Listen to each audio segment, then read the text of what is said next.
Servus Leute und herzlich willkommen zum zweiten Bauvlog der Extra MG. Und zwar werden wir heute uns einfach um den Motoreinbau, über die Dämpferhalterung, Dämpfertunnel, einfach das alles mal einbauen, dass wir da einfach schon mal gut weiterkommen. Und zwar, ja, bei der Extra MG baue ich diesmal wirklich einen Dämpfertunnel ein, weil ich bei der letzten Extra, bei der roten, wirklich Hitzeprobleme hatte. Gerade was Elektronik angeht, da hatte ich wirklich bei der Zentrobox zwischen 55 und 60 Grad nach dem Flug. Und gerade im Sommer ist es wirklich echt blöd, wenn die Zentrobox über 60 Grad kommt, dann kann es auch mal sein, dass sie aussteigt, und das wäre in unserem Fall wirklich nicht ganz so vorteilhaft, gerade im harten 3D. Ja, ich habe das einfach mal vor, mit so einem 1,5er Balsaholz zu machen, und hoffe einfach, dass ich einfach nur mal kurz kälter werde diesmal und auch vielleicht ein Stück leiser. Ich hoffe, dass es einfach noch ein bisschen was bringt wegen der Vibration, aber das denken wir einfach mal. Aber ich zeige euch einfach mal, wie das Ganze jetzt einfach mal beim Dämpfertunnel vorgeht.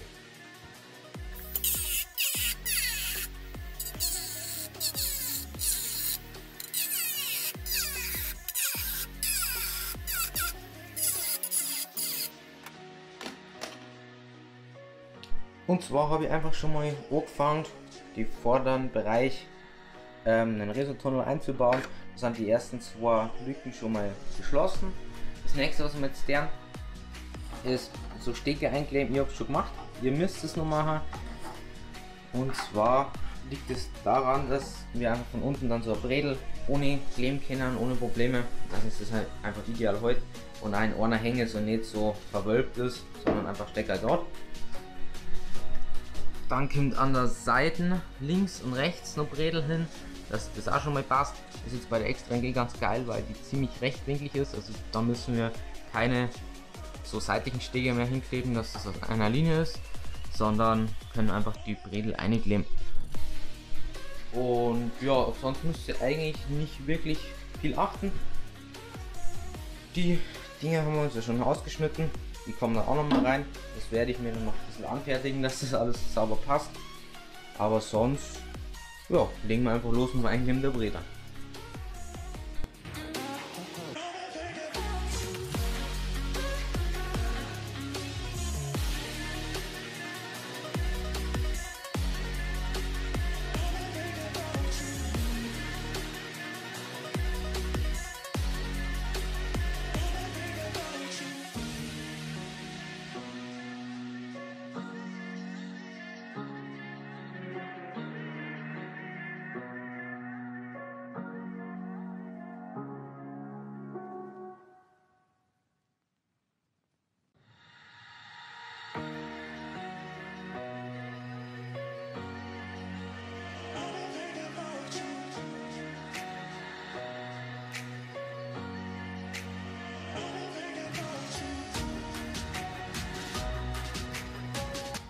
Mit dem Motoreinbau und dem Dämpfereinbau sind wir eigentlich schon soweit fertig. Das Einzige, was mir jetzt noch fehlt, ist der rechte Krümmer und Dämpfer, den muss ich noch machen. Das würde ich euch aber einfach gerne zeigen, wie ich das Ganze mache. Aber das passt eigentlich schon soweit ganz gut. Beim Motoreinbau gibt es wirklich eigentlich nicht wirklich viel zu beachten. Ihr bohrt einfach die 4 Löcher, nimmt die Extreme Flight Mount, der ist wirklich richtig geil. Ich bin wirklich erstaunt von dem, weil ich habe den Vorhinein immer mit so Abschnappbolzen gemacht.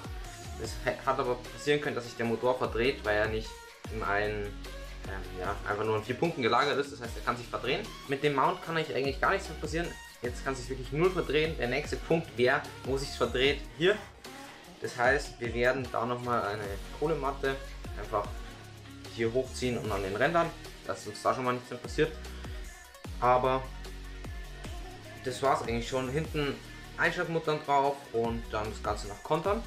Und im besten Falle noch das blaue Loctite hernehmen. Meins ist schon ein bisschen älter, da können Sie ruhig ein neues nehmen, aber einfach ein bisschen Loctite drauf, dann feiert euch da eigentlich schon gar nichts mehr. Bei der Dämpferhalterung, die hat mich ein bisschen Kunst ab und zu, aber es ist im Endeffekt echt geil geworden. Ich zeige es euch einfach mal schnell von unten. So, also im Endeffekt habe ich hier meine 2 Halterungen eingebaut, vorne und hinten, die sind wirklich super gelagert. Meine Reservoire habe ich noch auf Hochglanz poliert, also Chrom poliert. Wenn jemand wissen will, wie das geht, schaut mich einfach an. Ich schicke euch da gern Videos zu. Das ist gar kein Thema. Mir hat es einfach nur gefallen, deswegen habe ich es gemacht. Unten wirklich jedes Loch aufgemacht. Es ist richtig wichtig, gerade beim Racertunnel, wir haben eine brutale Hitzeentwicklung jetzt natürlich. Und die Luft muss ja irgendwo rausgehen und deswegen da alles einfach aufgemacht.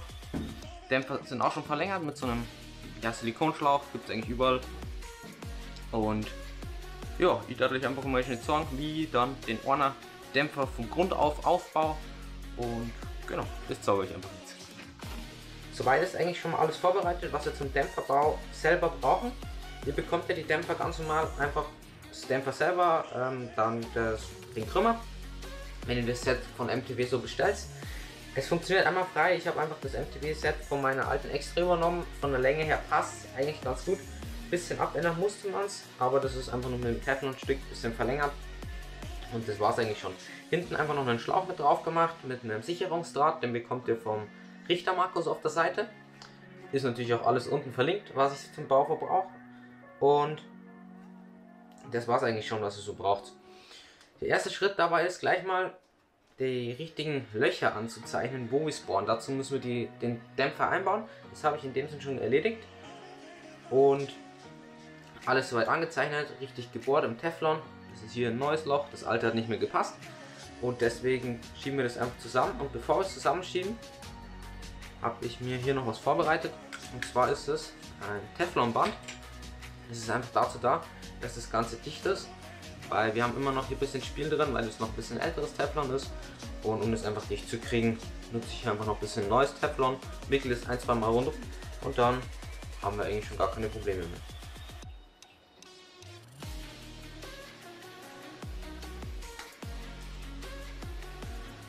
So sieht es dann im Endeffekt aus. Mit der Schraube einfach nochmal das Loch nachgestochen, dass wir es beim Zusammenschieben wieder finden.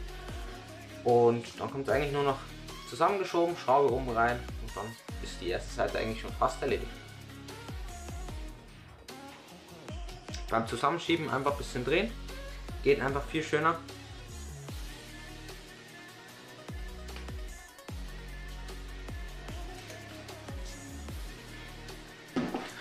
Das Teflonband ist jetzt ideal hier drunter verschwunden. Mit der Lampe können wir es auch einfach nochmal kontrollieren, wie weit unser Krümmer reinschaut. Das schaut eigentlich ganz gut aus. Ich gehe mal davon aus, dass das Reservoir hier so aufhören wird. Das heißt, wir haben so einen Spalt zwischen 1 cm. Das ist ohne Probleme. Dafür ist das Teflon da, dass es einfach den Spalt sauber schließt. Da oben kommt jetzt einmal noch eine Schraube rein zur Sicherung. Die ganze Schraube, dann nehme ich einfach so ganz normale kleine Spacks mit ein bisschen Loctite. Und das Ganze wird einfach noch verschraubt und dann passt es auch schon.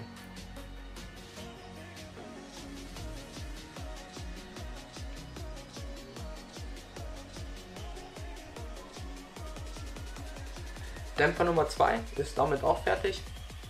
Da auch einfach nochmal gesichert. Wichtig ist einfach dabei, dass ihr natürlich die Klemme, bevor ihr es so reinsteckt, drauf tut, weil sonst macht das alles nochmal runter, so wie es ich gerade gemacht habe. Und zwar haben wir jetzt hier ja schön 1,5 cm Spalt drin. Das ist wirklich immer noch in Ordnung. Umso näher, umso besser natürlich. Es sollte natürlich nicht stramm stehen, aber funktioniert immer noch ideal. Wir haben da keine irgendwelche Bewegungen im Teflon, also ist alles im Normbereich. Eigentlich können wir das Reservoir schon einbauen, bis auf Festschrauben. Ich würde es einfach noch mal reintun, ob es perfekt passt. Und dann können wir uns eigentlich schon um die Tanks kümmern und um die Zündung. Das zweite Reservoir ist jetzt auch schon fertig. Wir haben sie gerade perfekt angepasst. Es schaut echt super aus. Das geht ideal nach hinten. Die Löcher passen.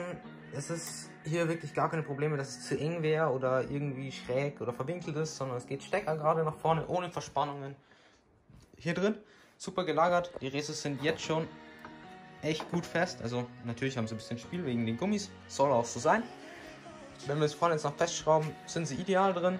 Da fällt uns gar nichts. Hinten die Auslässe. Was wir jetzt dann noch einbauen werden, sind das Überlaufsystem einmal vom Smoke und vom Sprit. Das wird hier mit einem dünnen Alustangerl nach hinten gelegt.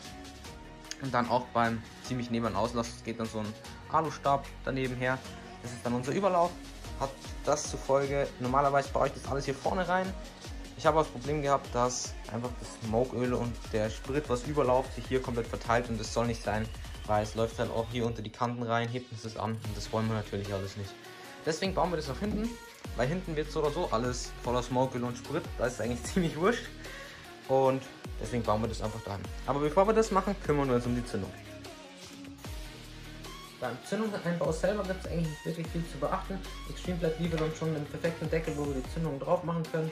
Und zwar sind hier einmal die zwei Schlitze, wo wir dann einfach mit dem Kabelbinder unten durchführen und dann festziehen können. Das Ganze, die Zündung einfach hier noch mit doppelseitigem Klebeband ein bisschen gelagert. Durch die Vibration sollte es natürlich auch nicht alles auf die Zündung gehen. Im Endeffekt wird das Brett dann hier drauf geschraubt. Dann ist es alles ziemlich weit hier vorne, was ich sehr gut finde, weil dann können wir einfach hier links, rechts anstecken. Hier das sauber verkabeln mit zwei Kabelbindern und dann ist es eigentlich auch schon erledigt. Wie gerade besprochen, habe ich einfach hier vorne zweimal sauber geführt, dass die Kabel sich hier nicht vibrieren können und einfach locker drin liegen. Das Ganze mit Kabelbinder gesichert, die auch noch mit Kabelbinder gesichert. Festgeschraubt habe ich es noch nicht, weil wir gerade auch noch mit, wenn wir die Schläuche für die Tanks vorziehen, müssen wir da noch ein Loch einbohren, dass wir zum Motor perfekt hinkommen. Das habe ich im Endeffekt dann noch nicht gemacht, deswegen können wir das dann im Nachhinein einfach hochklappen, ohne Probleme. Ich habe jetzt einfach hier schon mal den vom Powerbox den Killswitch eingebaut. Das habt ihr auch gesehen, der war vorher schon drin. Das liegt daran, weil ich das Video gerade zum zweiten Mal aufnehme, weil beim ersten Mal war die Qualität mega blöd, weil ich da noch mit der anderen Kamera gefilmt habe. Einfach nur zwei Löcher bohren, wo er halt am besten hinpasst. Und mit einer 3 mm Schraube einfach festziehen, hinten eine Beilagscheibe und Mutter drauf und fertig ist es. Dann kommt von der Zündung her noch ein Kabel, das muss dann bei Ignition angesteckt werden. Man kann es gar nicht falsch rum anstecken, wenn man es mal richtig gekrimmt hat bzw. gelötet hat, kann man nicht falsch rum anstecken. Des Weiteren habe ich hier oben auch nochmal das Kabel gesichert, das jetzt selber mit so einem Sicherungsclip würde ich jedem empfehlen. Einfach, dass es nicht locker vibrieren kann. Als nächstes dann auch gleich das Kabel für den Empfänger. Habe ich mir auch schon gebaut. Einfach bei Receiver anstecken. Dort schauen, genau so rum passt es rein. Und eigentlich dann nur noch in den Rumpf reinführen. Da war man provisorisch von der Länge her ungefähr bis zum RC-Brett hinter, dass wir das im Nachhinein top verkabeln können. Und im Endeffekt fehlt uns jetzt nur noch ein Kabel und das ist auch schon Power Input. Power Input ist der Akku, unsere Stromversorgung.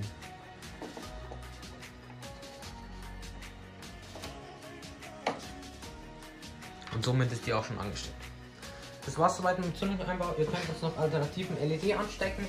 Ich weiß noch nicht, ob ich es mache. Im Endeffekt seht ihr es in den nächsten Videos, ob ich es noch einbaue oder nicht. Bin mir jetzt da noch unschlüssig, aber wahrscheinlich werde ich es einbauen. Das ist auch eigentlich gar kein Thema. Powerbox liefert da nämlich schon eine LED mit. Und zwar sieht das Ganze einfach so aus. Das ist eine ganz normale kleine LED. Da kommt dann das Kabel hier in LED rein. Also das hier extra, steht glaube ich älter. Genau, das ist hier bei LED. Den extra klein da. Einfach anstecken und fertig ist es. So schnell kann es gehen. Motor ist drin, Zündung ist drin, Dämpfer sind auch eigentlich schon drin, Dämpferhalterung ist fertig, Fräsetunnel ist fertig. Damit sind wir eigentlich durch. Das nächste, was wir jetzt auch noch machen müssen, ist das komplette Tanksystem. Und genau, das machen wir einfach als nächstes und dann zeige ich euch einfach, wie das alles funktioniert. Und zwar verwende ich jetzt bei der Extra als erstmal einen Smoke-Tank und also zwei Tanks in dem Sinne, einen für Smoke und einen für Benzin. Der Benzintank ist bei mir auf der rechten Seite und auf der linken Seite der Smoke-Tank, ist aber ziemlich egal. Ich habe das einfach bloß so gebaut, weil Extreme, der so Lastenentzug hat, direkt hier, das ist so Schaumstoff-Lastenentzug, dann komme ich direkt hier nach vorne und komme mit dem Motor perfekt raus. Deswegen habe ich den jetzt auf die Seite gebaut, weil ich ihn noch einfach so schon immer so eingebaut habe, aber ist eigentlich egal. Beim Tanks gibt es eigentlich einige Sachen zum Beachten, und zwar ist schon mal wichtig, normalerweise kommt das Innenleben vom Tank einfach nur einschlaufen, ganz gerade. Das Problem dabei ist, wenn der im Tank verbaut ist und wir fliegen ja doch ab und zu richtig crazy Figuren und der stellt sich so auf den Kopf, dann wird der Schlauch dann theoretisch nach unten knicken. Das wäre schlecht, weil wenn es blöd läuft, verfängt sich der und ihr habt zu wenig Sprit drin und saugt ihr keinen Sprit mehr an und geht aus. Deswegen, seht ihr es ja schon, bauen wir hier so ein kleines Rohr noch dazwischen. Hier ist es natürlich stabil, da kann sich dann nichts verwölben etc. Das Ganze wird dann hier einmal mit zwei Drähten, einmal hier und da vorne, hier vorne und da noch gesichert. Und natürlich ein Benzintank und Filzpendel liegt daran, weil wenn man wirklich mal ein bisschen, keine Ahnung, wenn einfach Dreck in Sprit reinkommt, das kann schon mal passieren, dass einfach hier in unser Motor reinkommt. Der Motor selber hat zwar rein theoretisch auch ein Sieb, aber irgendwann ist das Sieb halt auch voll und das wollen wir, glaube ich, alle nicht erleben. Ich habe es leider schon mal erlebt bei der blauen Extra, da hatte ich danach dann einen Fahrwerksschaden und hat richtig viel Arbeit zum Reparieren. Naja, ist eigentlich wurscht, deswegen sorgen wir davor. Das Pendel sollte ungefähr so sein, dass wir unten noch so einen halben Millimeter, also was halben Millimeter, 5 mm Platz haben und dann kann es da super schwingen, in alle Ecken reinkommen und wir haben nie Probleme. Das gleiche gilt beim Smoke Tank. Beim Smoke Tank habe ich hier einfach nur kein Filzpendel, weil beim Smoke Tank ist mir wichtig, dass auch ziemlich viel durchkommt, Smokeöl, und durchs Filzpendel liegt es halt daran, das Filzpendel saugt sich erstmal voll und du hast auch die Smoke-Pumpe braucht mehr Kraft, um das zu ziehen. Deswegen habe ich da ein normales Filzpendel drin, aber in dem Sinn bin ich dann auch selber schuld, wenn mal irgendwas kaputt geht, in dem Sinn von der Smoke-Pumpe. Das heißt, ihr könntet da auch eins hinbauen, kein Thema, logisch, geht alles. Bei den Tanks unten habe ich einfach hier, zack, so ein Klettband, oben unten. Das Ganze wird dann auch gleich im Rumpf eingeklebt. Ihr könnt natürlich, wenn ihr nur ein ganz normales Einsystem habt, nur mit Tank, kein Smoke, platziert ihr den in die Mitte, Kabelbinder durch, fertig. Das ganze Filz ist nur dazu da, dass wegen den Kabelbindern, dass sie nicht scheuern, dass wir da kein Problem haben. Aber am Einsystem, also nur ohne Smoke, könnt ihr es einfach so bauen, dann kriegt ihr auch die Kabinenhaube noch drauf. Aber wenn ihr Smoke auch noch mit einbaut, was ich jedem empfehlen würde, weil es einfach richtig geil ist, einfach das Zwei-System, 2 Tanks und fertig. Da müssen wir bei der Kabinenhaube noch was ausschneiden, ist aber in dem Sinn gar kein Problem. Aber legen wir gleich los, ziehen wir uns gleich die Gartel auf und legen wir Seiten.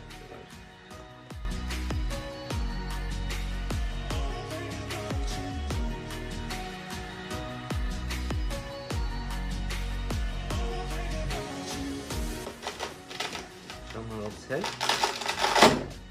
Jawohl.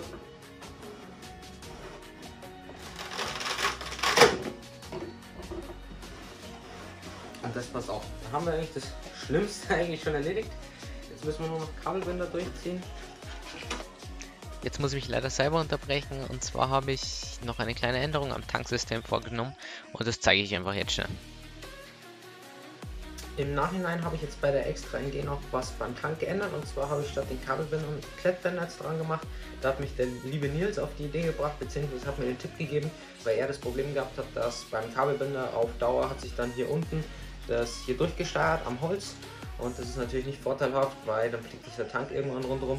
Das wollen wir natürlich nicht, deswegen einfach mit ganz normalen Klettbändern einmal um den Tank rundherum, zweimal sichern, einmal da und da. Und dann kann der Tank auch nicht mehr aus. Er ist jetzt wirklich bombenfest drin, also da habt ihr auch gar keine Probleme. Und es sieht einfach nochmal um einiges edler aus als mit den Kabelbindern. Das würde ich jetzt noch bei euch ändern, wenn ihr das übernommen habt. Bitte ändert es nochmal, aber es ist einfach um einiges sicherer und schaut auch um einiges schöner aus. So, und so sind eigentlich die Tanks schon fertig. Was wir als nächstes machen, ist gleich mal die Verkabelung in dem Sinne, also die Verschlauchung. Und zwar ist es eigentlich ganz einfach. Das ist unser Tankventil, also unser Tankstutzen in dem Sinn. Das ist unser Überlaufstutzen und das gleiche wie der Tankstutzen, Überlaufstutzen. Der Überlaufstutzen geht der Schlauch dann einfach da hinten rein, da durch, hinten in so einem Bogen, hier rum, da runter, einmal rundherum, wegen dem Überlauf, dass wenn wir irgendeine Figur machen, dass der Sprit nicht gleich einfach rausrennt, weil sonst verlieren wir mega viel Sprit. Bis zu dem Bogen und da hinten rundherum gelaufen ist, dauert eine Zeit. Dann gehen wir einmal direkt runter in den Schacht rein. Beim Schacht gehen wir dann nach hinten durch die Halterung, also mittig durch die Halterung und dann nach hinten raus, wie ich es vorher schon erwähnt habe, dass wir hinten raus was machen, und genau deswegen machen wir das. Da werde ich dann ein Loch reinbohren müssen natürlich, dass wir das sauber füllen können. Und der geht dann, also da geht der Schlauch direkt dann Richtung Smoke-Pumpe und der Schlauch geht direkt Richtung Motor. Dass wir das sauber verkabeln können, würde ich jetzt erstmal alles anstecken soweit, schauen wie wir was legen und dann machen wir weiter. Ich habe jetzt einfach mal, so wie ich gerade gesagt habe, die Schleife alles mal hochgesteckt, so grob geschaut, wie es von der Länge her passt und wie ich es einfach mache. Und zwar, wie schon gesagt, einfach durch den Lastenschutz von Extreme Glide kommt man eigentlich nicht recht viel aus. Und das alles hier nach vorne, so ungefähr grob die Länge abgeschnitten. Und da passt es eigentlich schon. So wie ich es jetzt aufgebaut habe, werde ich es im Endeffekt bauen.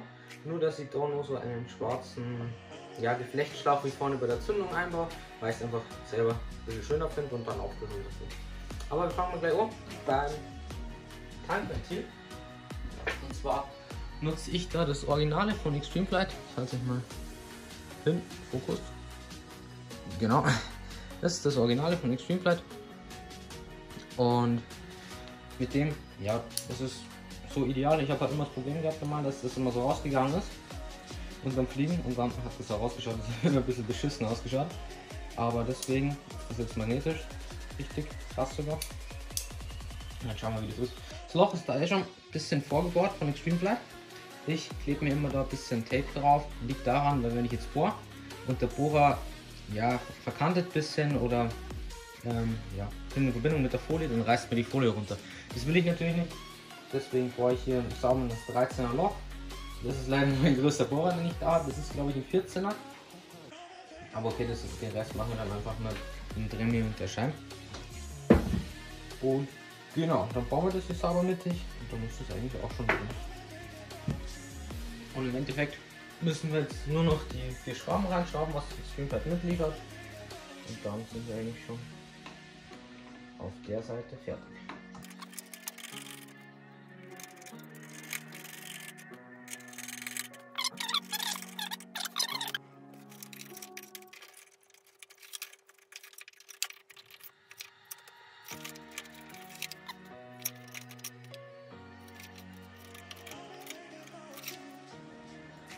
Nachdem wir die Tankventile eingebaut haben, habe ich auch gleich das Verkabeln angefangen. Und zwar einfach die Kabel wie vorher besprochen hier runter in den Dämpferschacht reingelegt, dazu ein kleines Loch gebohrt, dass wir beide Schläuche runterkriegen. Das Ganze wieder mit dem Rohr nach hinten gelegt. Das zeige ich euch jetzt einfach mal schnell. Und zwar sieht das Ganze so aus. Wir haben hier hinten hinter den Auslässen unser kleines Rohr, damit das Abgas bzw. der Benzin jetzt hier noch rauslaufen kann, der überschüssige. Hier mit einem kleinen Rohr nach hinten geführt, um die Abknickung zu machen, mit einem kleinen Schlauch einfach noch ein Zwischenstück gebaut, dass wir die 90 Grad Winkel hinkriegen. Und das war es eigentlich im Endeffekt auch schon, was Überlaufsystem betrifft. Des Weiteren habe ich auch gleich für mein Motor genau die Benzinleitung nach vorne gelegt. Alle Schläuche natürlich wie immer mit dem Draht von Markus Richter gesichert. Ganz wichtig, nicht irgendwie mit dem Kabelbinder, weil der kann locker aufgehen. Mit dem Draht fahre ich da gar nichts, da kann nichts passieren. Wie ihr mich jetzt auch schon kennt, versuche ich überall wirklich diesen Gewebeschlauch drüber zu machen. Deswegen habe ich es auch hier gemacht wieder. Finde ich ganz cool, einfach drüber ziehen und mit einem Schrumpfschlauch sichern. Ist das einfachste. Und dann schaut es auch im Endeffekt echt geil aus, wie ich finde. Und der Schlauch liegt einfach nicht so flach. Was wir jetzt auch noch machen müssen, ist, wir brauchen eine Wasserpumpenzange, und zwar, um hier die Ventile hier festzuziehen, einfach hier rundherum legen, dass wir keinen Kratzer in das schwarz eloxierte Teil reinmachen, ansetzen und langsam festziehen. Natürlich nicht überdrehen, ganz wichtig, da drin ist auch nur ein Dichtungsgummi, den sollte man nicht überdrehen, weil sonst haben wir auch wieder ein Problem, sonst ist es auch wieder undicht, das hilft uns nicht. Das gleiche auf der Seite.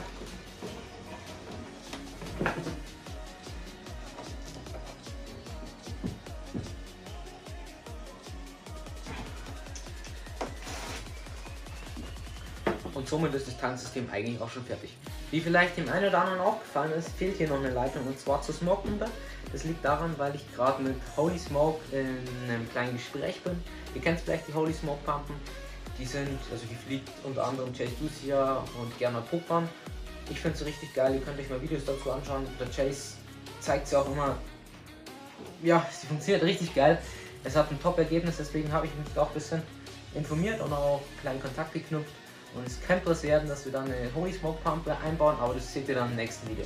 Ich hoffe es einfach, weil es ein richtig geiles Projekt auch nochmal wäre, dass wir dann eine extra Smoke Pumpe einbauen und das ganze Ergebnis dann auch sehen. Aber nichtsdestotrotz sind wir auch mit dem Tanksystem komplett fertig. Da will ich mich gleich mal bedanken fürs Zuschauen. Es hat mir richtig viel Spaß gemacht, der Teil auch mal wieder. Es macht richtig Spaß. Es dauert zwar echt seine Zeit, bis man da alles hinkriegt, aber es macht wirklich Laune. Über ein kostenloses Like und ein kostenloses Abo würde ich mich wie immer freuen. Im nächsten Teil will ich gleich schon mal vorwegnehmen, machen wir das komplette Servos-Management, komplett einfach die Servos vom Höhenruder einbauen, Flächen einbauen, Seitenruder einbauen und Gas einbauen, das Ganze verkabeln mit Centralbox Einbau etc. Und ja genau, aber bis dahin wünsche ich euch noch einen schönen Tag und haut's rein. Servus!